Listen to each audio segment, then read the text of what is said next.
이야기는 한 청년이 도로변을 쉼없이 달리는 모습으로 시작됩니다. 인가도 없는 길을 꾸준히 달리는 동안 근처에서는 한 가족이 아침 식사를 하고 있습니다. 이후 홀로 남겨진 어머니는 눈물을 흘립니다. 알고 보니 얼마 전 그녀는 아들이 외국에서 사망했다는 소식을 받았습니다. 그는 해병이었고 많은 이들처럼 집으로 돌아오는 것이 보장되어 있지 않았습니다. 잠시 후 누군가가 문을 두드립니다. 어머니가 문을 열자 조금 전 달리던 바로 그 청년과 마주하게 됩니다. 청년은 자신을 데이비드라고 소개하며 그녀의 아들과 친구였고 중요한 할 말이 있다고 합니다. 러라는 데이비드가 마을에서 여기까지 뛰어왔다는 것을 듣고 그를 안으로 들입니다. 거리는 12km가 훨씬 넘기 때문에 그녀는 마실 것을 권합니다. 데이비드는 그녀의 아들과 마지막 순간까지 함께 있었다고 말하며 마지막 말을 전해주기 위해 꼭 찾아오겠다고 약속했다고 이야기합니다. 그것은 가족을 향한 사랑의 메시지였고 그 말로 그는 러라의 신뢰를 빠르게 얻게 됩니다. 그 대화는 케일러브의 여동생 앤나를 깨웁니다. 그녀는 무슨 일인지 알아보기 위해 일어납니다. 잠시 후 데이비드는 이미 가장 친한 친구의 방 안에 들어와 있고 원하는 만큼 머물러도 된다는 초대를 받습니다. 장면이 바뀌고 우리는 가족의 막내 루키를 만나게 됩니다. 그는 학교 불량배들에게 잔인하게 폭행당하고 있습니다. 이런 일은 매일 벌어지고 있고 그는 이미 익숙해져 있습니다. 그가 할 수 있는 일은 아무것도 없습니다. 그들이 더 많고 더 강하기 때문입니다.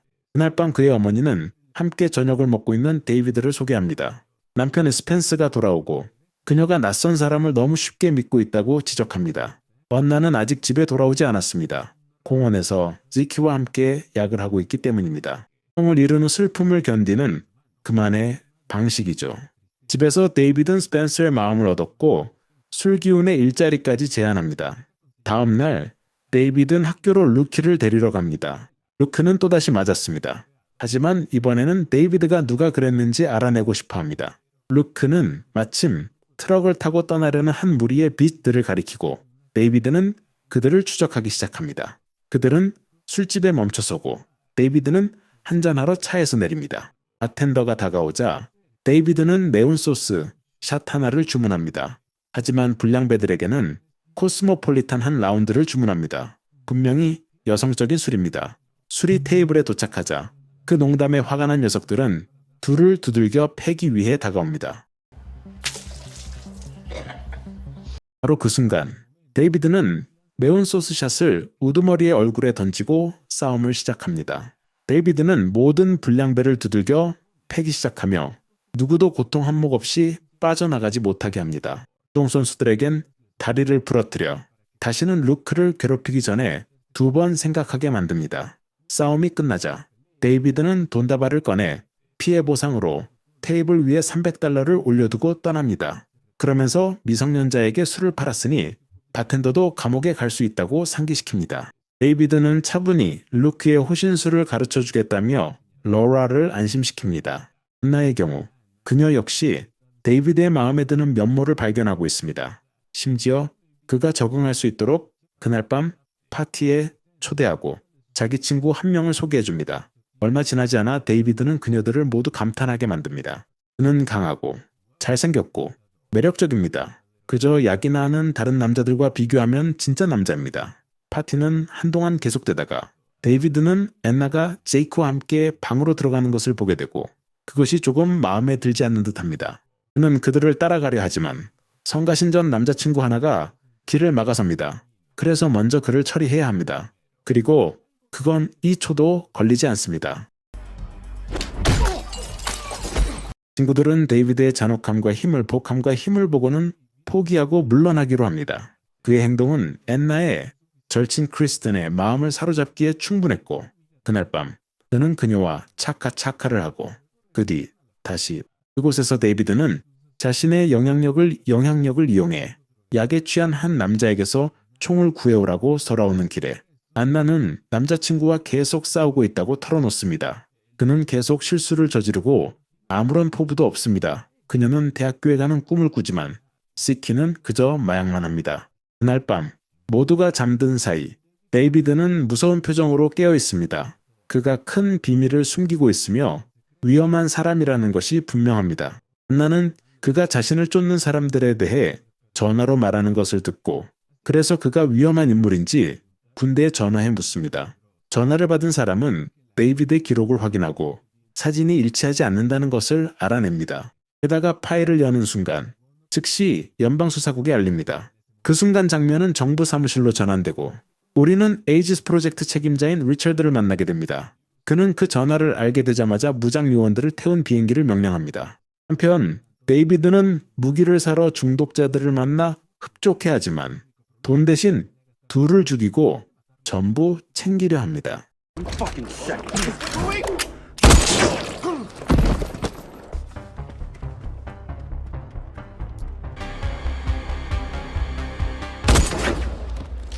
상자 안에는 권총과 소총, 수류탄이 들어있습니다. 데이비드는 필요하다면 부대 전체를 상대할 준비를 마쳤죠. 그때 집에 도착한 에스펜서는 상관의 죽음과 승진 소식에 몹시 동요하고 있습니다. 지키가 안나에게 전화해 자기 친구들이 죽었다고 말합니다. 누군가 채석장에서 그들을 죽였고 그들은 죽기 전에 데이비드가 총을 사려 했다고 말했다는 것입니다. 안나는 의심하기 시작하고 그래서 집에 도착하자 데이비드의 휴대전화를 훔쳐 그의 최근 통화 기록을 사진으로 찍습니다. 바로 그 순간 그녀는 지키에게서 전화를 받습니다. 그는 자기 트럭에서 살인에 쓰인 무기가 발견되었다고 알려줍니다. 이제 그는 친구들의 죽음에 대한 책임을 뒤집어쓰고 기소될 예정입니다. 게다가 집을 수색한 뒤 많은 양의 마약까지 발견되었기 때문에 지키는 빠져나갈 가능성이 없습니다. 안나에게 이 모든 것은 너무 수상하고 그래서 그녀는 모두가 있는 앞에서 데이비드를 추궁합니다. 하지만 예상대로 그는 훌륭한 알리바이를 가지고 있고 아무도 의심하지 않습니다. 리처드는 마을에 도착하고 데이비드를 쫓기 위한 완전한 부대를 데리고 있습니다. 다음날 아나는 그가 그렇게 자주 전화하는 곳이 어디인지 알아내고 그 단서를 따라가기로 결심합니다. 그러기 위해서는 루키가 필요합니다. 그는 학교 인터넷을 이용해 데이비드에 대한 정보를 찾습니다. 불량배 중 하나가 다시 그를 찾아오지만 이번에는 루키도 준비가 되어 있습니다.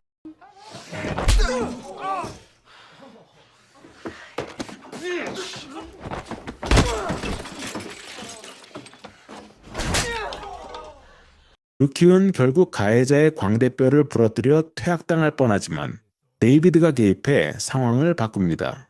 모두 그 애가 불량배이고 학생들이 루키에게 호모라 한 말도 들어 증오범죄가 되기 때문입니다. 교장이 루크를 퇴학시키면 언론에 알리고 소송을 걸어 교장직까지 잃게 될 10초도 안 되어 교장은 겁을 먹고 루크에게 방과 후 벌로 15일만 내립니다. 게다가 불량배들이 마땅한 대가를 치르고 더는 누구도 괴롭히지 못하게 할 위원회까지 만들겠다고 나섭니다. 루크는 데이비드에게 매우 고마워하고 그래서 누나를 배신해 그녀가 그를 조사하고 있다고 털어놓습니다. 그 번호는 얼굴 변형 전문 성형외과 의사의 번호입니다. 안나는 데이비드가 자기 정체에 대해 거짓말했다고 의심합니다. 게다가 이 모든 사람을 죽인 것도 그라고 확신하고 지키를 구하기 위해 그를 넘길 계획입니다. 집에서는 리차드의 부대가 도착해 집을 포위할 때 데이비드가 러라의 빨래 널기를 요원들은 젖은 빨래 바구니를 들고 있는 데이비드를 발견합니다. 하지만 그는 총을 가지고 있고 공격할 준비가 되어 있습니다. 바구니가 바닥에 닿기도 전에 리처드의 부하 2명이 살해됩니다. 나머지는 일제히 총을 쏘며 집을 전쟁터로 바꿔버립니다. 데이비드는 다리에 상처를 입지만 여전히 싸울 수 있습니다. 게다가 그는 집 안 곳곳에 모든 무기를 숨겨두었고 감이 들어오는 자는 누구든 제거합니다. 리처드의 부하들은 하나씩 쓰러지기 시작하고 리처드는 사람들을 계속 들여보내는데 지쳐 더 강력한 무기를 꺼내라고 명령합니다. 그 무기들로 집의 벽은 무너져 내리지만 총알 중 어느 것도 목표를 맞히지 못합니다. 로라는 부엌에 숨고 데이비드가 그녀를 찾아냅니다. 그녀는 설명을 요구하지만 그는 설명해줄 생각도 그녀를 도망치게 둘 생각도 없습니다. 차갑고 피비린내 나는 방식으로 데이비드는 부엌칼로 로라의 가슴을 찌르고 가죽의 트럭을 타고 도망칩니다. 그러기 전에 리처드의 트럭들 타이어를 모두 망가뜨려 리처드가 그를 추격할 수 없게 만듭니다. 길에서 데이비드는 스펜서의 차를 보고 아무 이유 없이 그대로 뛰어서 내려 총을 꺼내 처단합니다.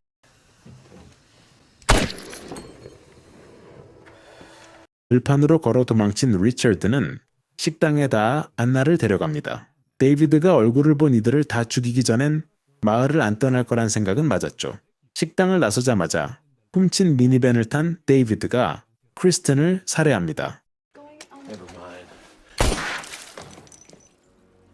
곧이어 목격자들의 발밑에 수류탄 2개를 던지고 떠납니다.